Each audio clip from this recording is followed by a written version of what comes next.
Note, most of the video will be of a still image of Ready Player One. Feel free to listen to this in the background.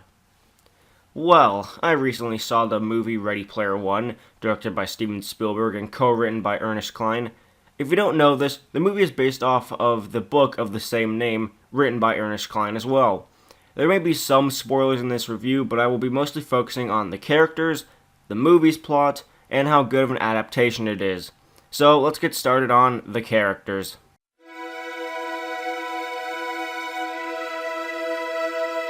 The main character, Wade Watts, or Parzival, is your typical high school kid who plays a lot of video games. He's also a gunter looking for the Easter egg. Other than his mass knowledge of the creator of the Oasis, as well as his 80s pop culture, he amasses quite the amount of good weapons and cash that he'll use in the climax.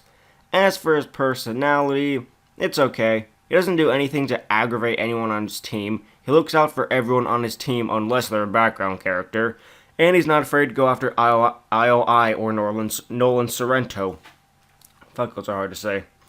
As for his design, he looks like the average American teenager as portrayed in the media. His avatar will always remind me of Jack Frost from that movie where holiday icons had to save the world.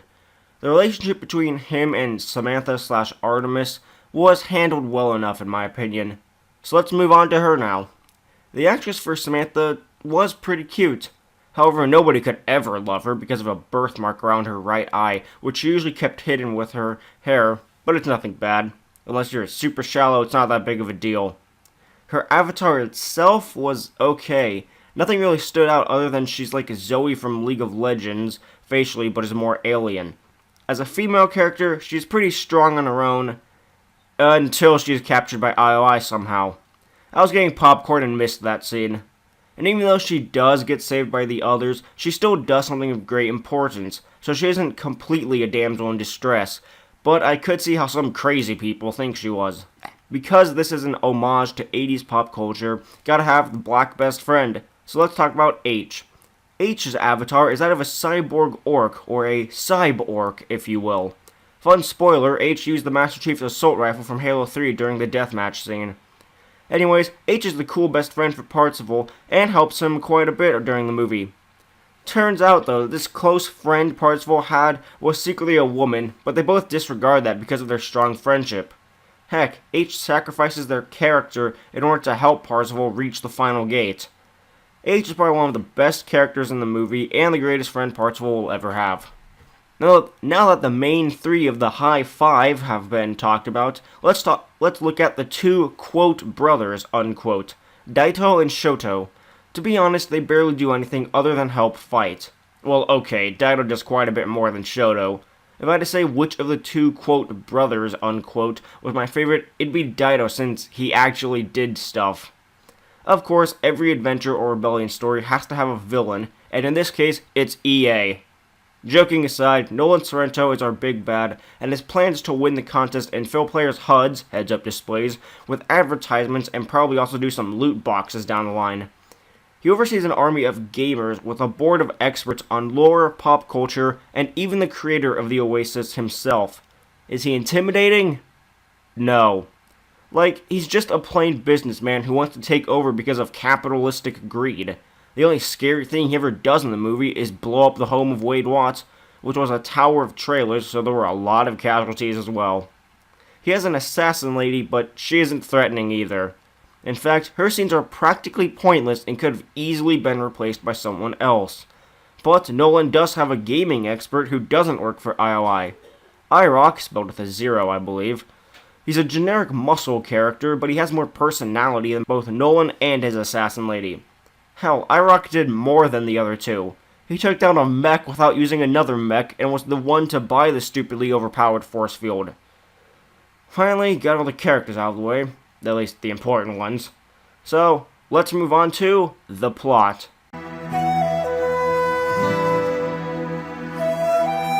The plot is close to the original work, from a distance. Though the distance is actually pretty short, like maybe a 10-foot distance, it still deviates a little. More on that later. Anyways, basically almost every gamer is looking for Halliday's Easter egg after he passes away and the competition begins. After 5 years, nobody has found anything until Parzival finds the first key. Everyone works harder than ever to find the keys, while IOI quickly falls behind. Nolan Sorrento, head of IOI, reaches out to Parzival to try to recruit him for IOI, but he declines, of course, since who would want EA Games to run the biggest MMORPG ever? So Nolan responds by blowing up the location he thinks Wade is at. This is where we get some deviation, since Wade is then picked up by a rebellion group and joins them to work together to stop IOI. And they do, of course. Though it wasn't without many casualties and Artemis being forced to work as a Sixer for a short time period. Honestly, it was a pretty cliched adventure story.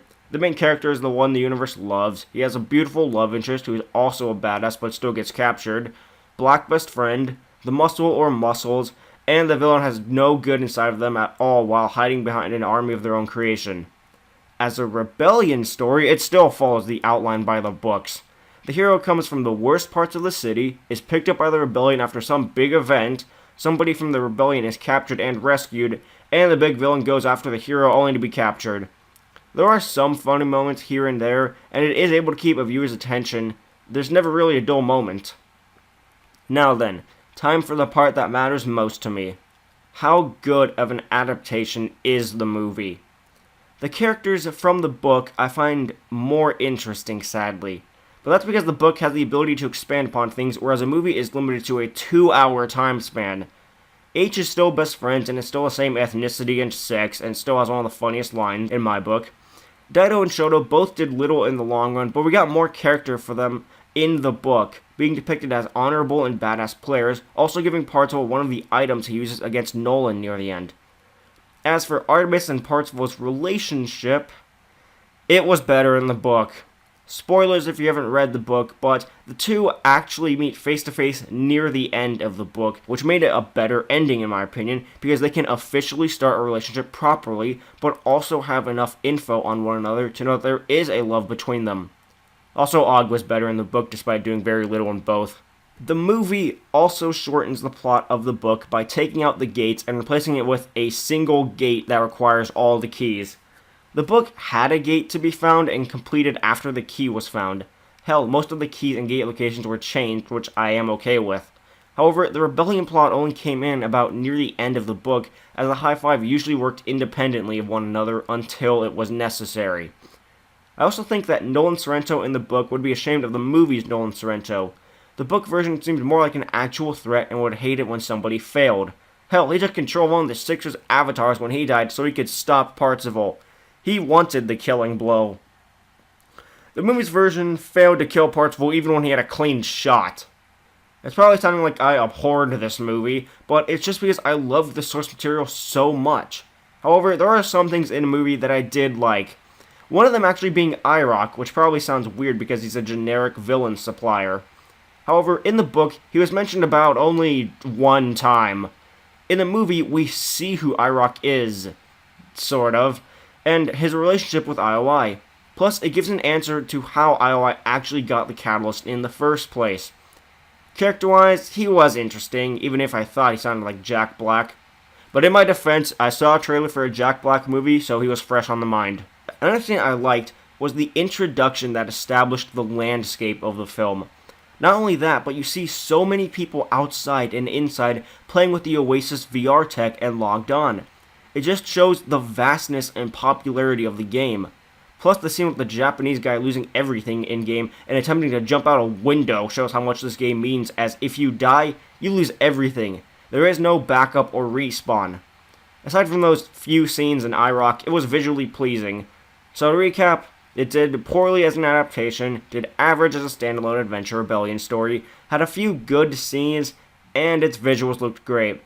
If you want a number, I'm giving it a 6 out of 10. However, I actually did take a few minutes to figure this one out because I was either going to give it a 6, 7, or 6.5, so I just went with the bottom. Hope you enjoy this quote review, unquote, and I'll see you all later. Bye-bye!